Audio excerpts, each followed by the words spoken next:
se projeter également sur l'avenir de notre équipe nationale, du 5 national, l'entraîneur national, M. Ali Filali. Bonsoir, merci d'être avec nous. Bonsoir et bonsoir téléspectateurs. Merci encore une fois. Et puis un spécialiste de basketball, journaliste de profession, Tarek Loumassine. Bonsoir, journaliste à la radio algérienne. Oui, bonsoir Mamad. Bonsoir.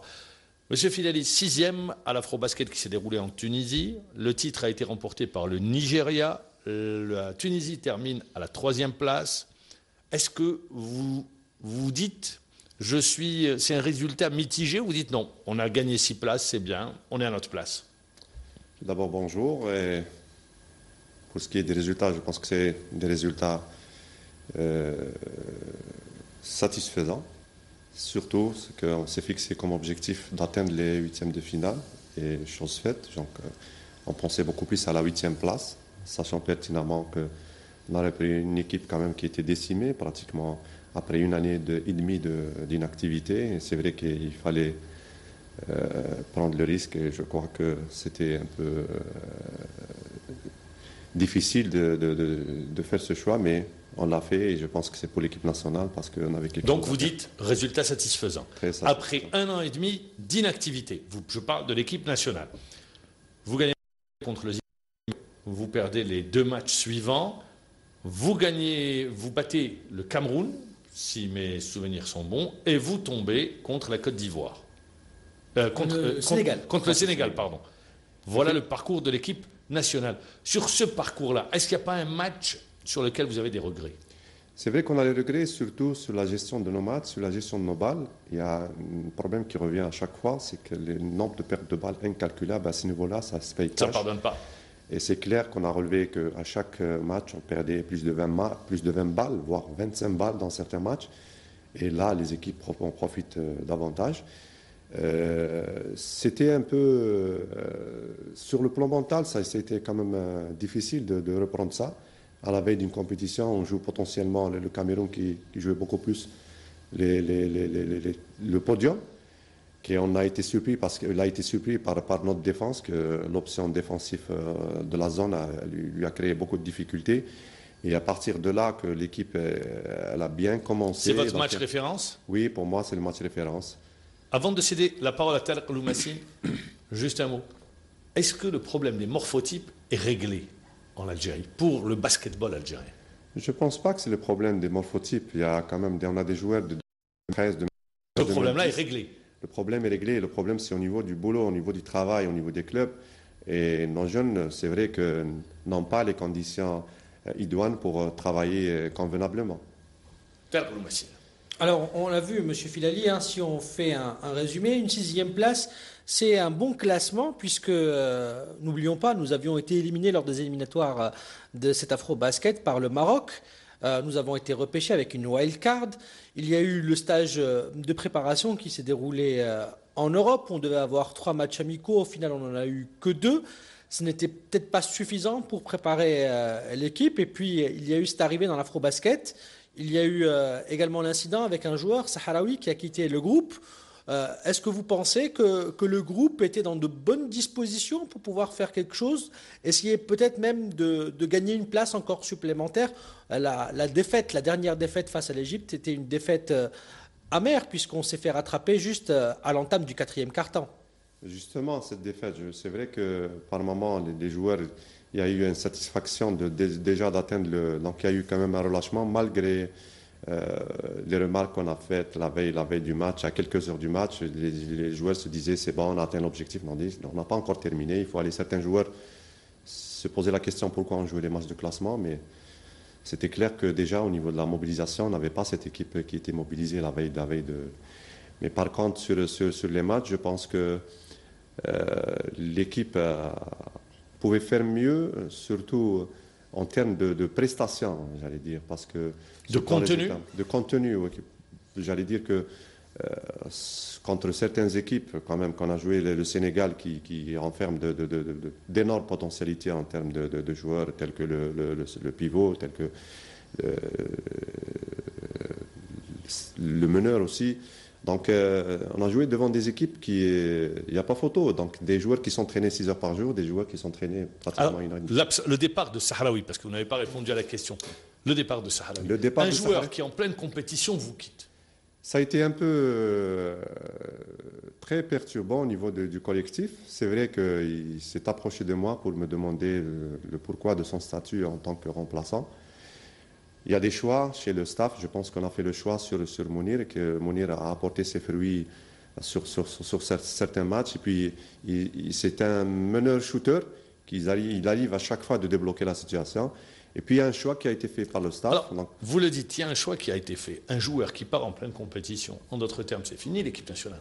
Bien sûr, non. D'autant plus que c'est un joueur qu'on a ramené pour son expérience. Donc, surtout dans le poste 1, on n'avait que Mounir et lui. Donc, on laisse l'équipe sans deuxième meneur.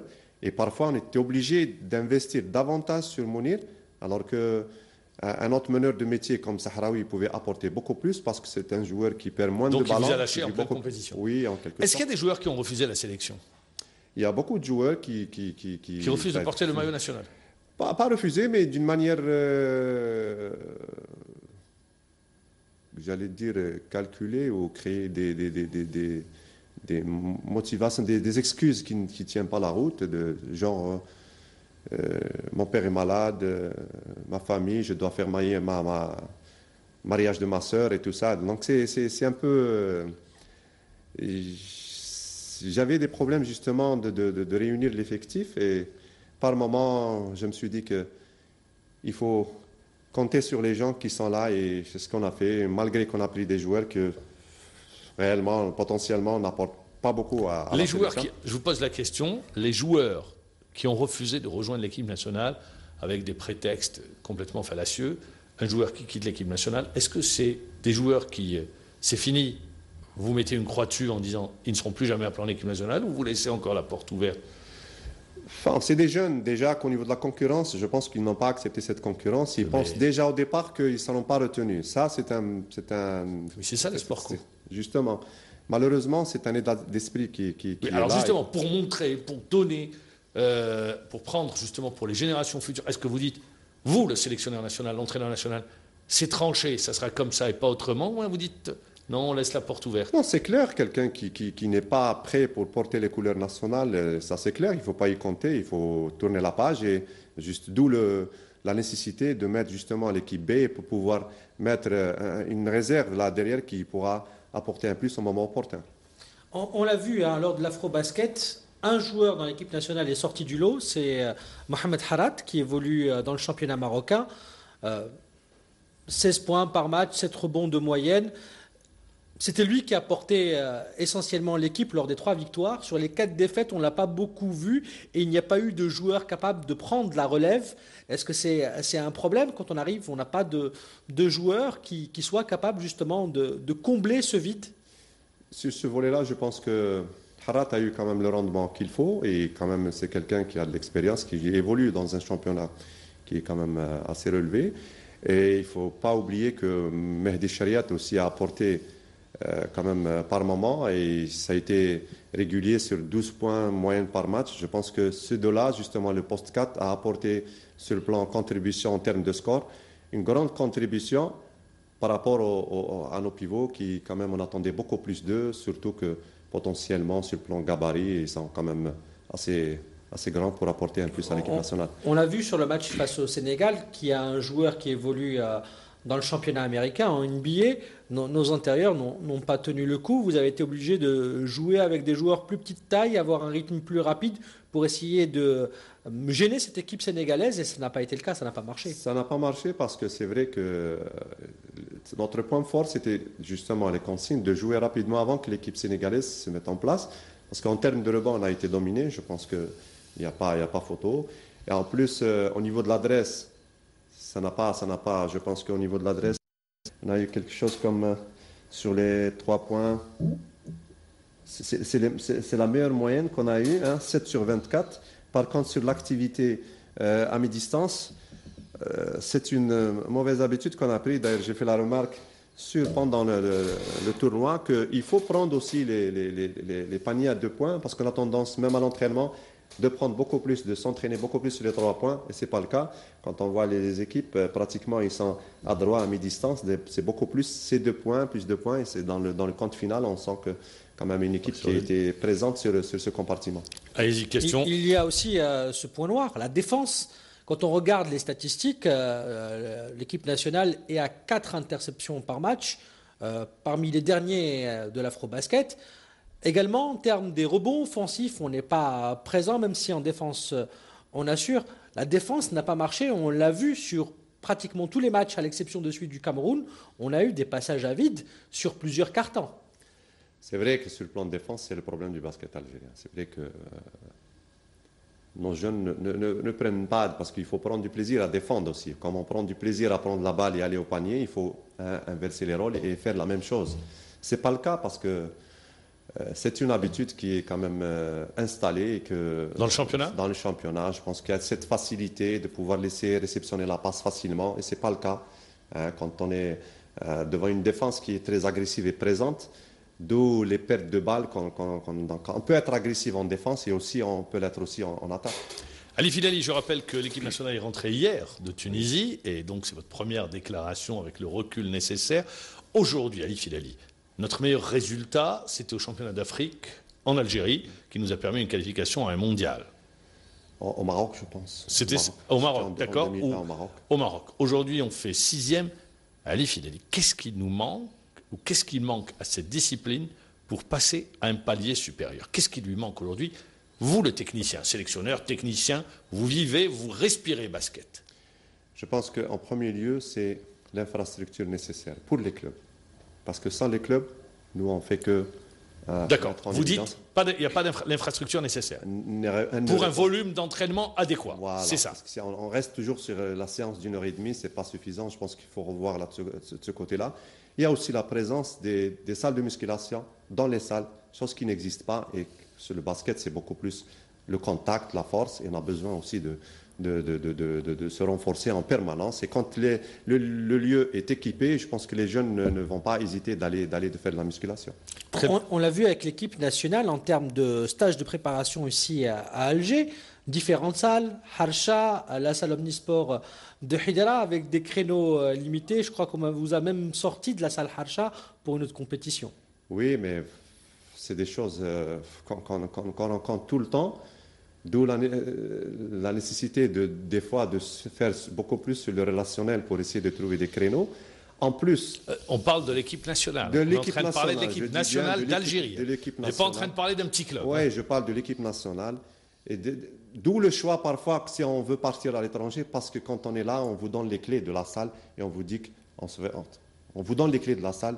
Et là, vous faites ce que vous voulez de la salle. Vous avez la salle de musculation, tous les moyens. Mais ce n'est pas le cas chez nous. Pour les téléspectateurs qui nous regardent pour le basketball, les séances d'adresse, c'est quasiment tout le temps. C'est après l'entraînement? C'est après l'entraînement, c'est individuellement. C'est des salles qui doivent être libérées justement pour ce genre d'exercice. C'est possible, ça, chez nous? Difficile? Impossible? Je préfère me taire. Pourquoi? À travers votre expérience, c'est impossible? Pratiquement impossible. Pratiquement impossible de faire des séances en plus d'adresse. Parce qu'on a fait la demande sur certains joueurs qui veulent justement travailler, on n'a pas trouvé d'écho. Aujourd'hui, le basketball national, à travers son championnat, est-ce que selon vous, vous le technicien, vous pensez qu'il faut aller vers une compétition beaucoup plus serrée pour permettre l'émergence d'une élite de qualité? Est-ce que vous dites oui ou vous dites non? Je suis pour le championnat serré, pour qu'on puisse avoir des équipes qui se...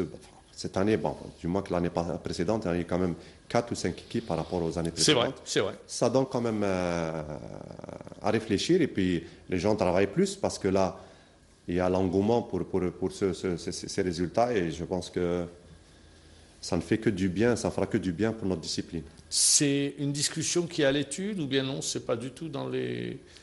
Je pense que c'est dans les objectifs de la fédération. Elle est en train de justement... La formule de championnat devrait être revue cette saison. Ce qu'on a inclus dans le championnat, c'est le contrat de 3 ans, essayer de pérenniser les joueurs dans leur club. De resserrer la compétition. Resserrer la compétition. On aura une formule qui sera différente avec, je pense, un peu plus de clubs, mais il y aura un système de play-off. Un peu plus de clubs ? Un peu plus de clubs. Il y aura un système de play-off qui sera mis en place, qui permettra aux équipes qui dominent le championnat d'avoir suffisamment de matchs tout le long de la saison pour être suffisamment compétitifs. Spécialement, je pense, pour cette saison, parce qu'il n'y a pas d'échéance internationale et ça va permettre aussi d'avoir beaucoup de matchs dans les jambes et se retrouver à la fin avec un groupe d'équipes qui pourront donner quand même une beaucoup plus resserré au niveau des playoffs. Moi, je vais rester avec vous également. L'équipe nationale en Algérie, à quand l'équipe nationale? Que les Algériens puissent voir leur équipe nationale de basketball. Je pense qu'il y a eu... Un an et demi d'arrêt. Déjà, c'est inimaginable, un an et demi d'arrêt. Mais à quand l'équipe nationale? Je pense que déjà on a fait un pas au niveau de cette préparation et la présence d'équipes étrangères. Je pense qu'il faut penser aussi à remettre sur place le... Parce que M. Filali, l'expérience a montré une compétition et après le 5 national disparaît des écrans radars. Il n'y a plus rien. Jusqu'à la prochaine compétition, regroupement, quelques regroupements et on y va. Alors justement, est-ce que vous ne pensez pas que ça doit changer? Justement, d'où la nécessité, le plan pour l'avenir, c'est qu'on a placé les tournois, justement, le tournoi de 1er novembre, pour essayer de revoir à chaque fois l'équipe nationale. Et ça permet aussi de mettre en activité, de garder en activité l'équipe nationale. Et puis, un repère pour les jeunes, pour qu'ils puissent être au moins motivés pour porter les couleurs. Et c'est clair, pas uniquement en senior, on l'a fait en U16, U18. Je pense que ça a eu un engouement. Et je pense qu'il faut continuer sur cette dynamique qui peut apporter que du bien pour notre discipline. Vous avez parlé des U16, c'est passé presque sous silence. Champions d'Afrique, ils ont remporté l'Afrobasket. Non, ils sont classés troisième à l'Afrobasket. Podium. Oui, ils ont fait un podium à l'Afrobasket. C'est ça l'avenir? Je pense ça passe par des stages permanents. Ça passe par des stages parce qu'on sait pertinemment qu'au niveau des clubs, ils n'ont pas assez de moyens, surtout en plan infrastructure. Et d'où le choix de la fédération de porter justement le travail beaucoup plus sur cette tranche d'âge. Et qui, je pense qu'après 2 ans de travail, on est en train de récolter des fruits. Je pense qu'il faut continuer sur cette dynamique. C'est vrai qu'on prend les jeunes dès les U14. Ça ne devrait pas se faire en fédération. Normalement, c'est au niveau des structures wilaya et régionales. Mais bon, la situation fait qu'on est obligé de les prendre et les former pour l'équipe nationale.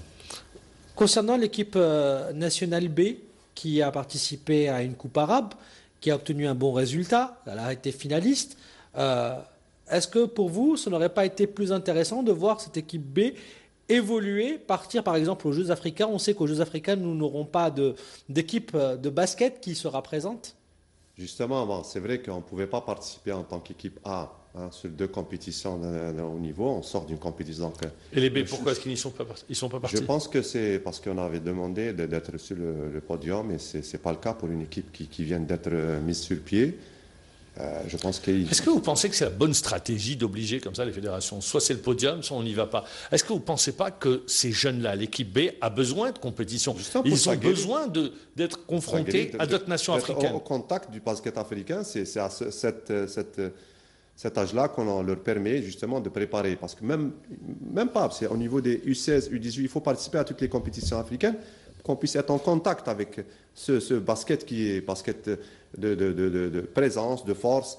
Donc, je pense qu'on aurait aimé que notre équipe B participe à ces Jeux africains pour dire qu'il y a un potentiel qui suit derrière et ça crée une motivation et je pense qu'elle ne fera que du bien pour notre discipline. Mais c'est dommage. Dommage, c'est vrai, parce que d'exiger à chaque fois une médaille d'or, on sait bien également. Il y a eu un choix, par exemple, ça se discute pour le volleyball, c'est d'envoyer les filles de 19 ans dans un championnat du monde où elles allaient se faire prendre des... Il y a eu même sur des 7, des 20, des 19 ou des 25-2. 25-2. 25-2, c'est-à-dire ça, on a traumatisé les filles, alors que l'équipe A va aux Jeux africains, on aurait pu faire l'inverse, par exemple. Voilà. J'estime, parce que je pense qu'il y a une place de perdu pour le volley pour le prochain championnat du monde. Oui, bien évidemment. C'est clair. C'est pour ça que je dis, pour le basketball, on aurait pu faire la même chose. Je reste avec... Oui, Tarek Loumassine. Justement, revenons à l'équipe nationale. Aujourd'hui, on est dans le top 8. On voit les équipes qui sont dans le carré d'as. Le Sénégal, la Tunisie, il y a le Nigeria, l'Angola. Sur ces 4 formations, 3 ont des joueurs qui évoluent au plus haut niveau, c'est dans le championnat américain. Donc on a encore, on va dire, il faut vraiment beaucoup travailler pour espérer rejoindre ces équipes. Justement, pour vous, c'est quoi le prochain objectif pour l'Afrobasket 2017 ? Il faut faire le bilan déjà parce que là, je suis pris juste après la compétition. Vous venez d'arriver, je l'ai dit, vous êtes arrivé hier, vous êtes avec nous aujourd'hui, on vous remercie d'ailleurs. D'accord, donc il y a un bilan qui va se faire avec le bureau, donc un bilan chiffré, bien sûr, et moral. Et après, l'avenir, c'est après. Est-ce que vous, dans vos projets, vous projetez avec l'équipe, ou bien vous dites, moi, mon contrat s'arrête en décembre, et après on verra? Est-ce qu'avec la fédération, c'est un contrat avec la direction technique nationale, le président de la fédération, c'est sur le long terme, ou le moyen terme, ou bien c'est juste sur une compétition? Il faut dire qu'aussi que j'étais en fonction en tant que directeur des équipes nationales, et par l'absence d'un technicien, donc j'étais obligé de répondre à l'appel, donc c'est beaucoup plus... Donc vous avez répondu à l'appel. Alors pour l'avenir? Pour l'avenir, je pense que ça se discutera après la... Aucune décision n'a été prise. Pour le moment, il y a un contrat qui, entre les deux parties, se termine en décembre. Le technicien que vous êtes, il y a un contrat de coopération avec la Fédération française. Je rappelle, les Français sont champions d'Europe. Qu'est-ce qu'aujourd'hui, vous les techniciens, est-ce que vous avez tiré profit de cette coopération? Est-ce que vous serez présent au prochain championnat d'Europe qui débute le 15 septembre prochain?